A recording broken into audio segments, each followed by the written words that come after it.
आप इधर आओ बेटा, सामने आओ भाई। 12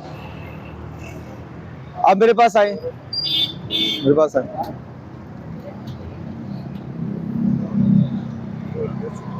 हाँ आगे आए जी, इस तरफ आए।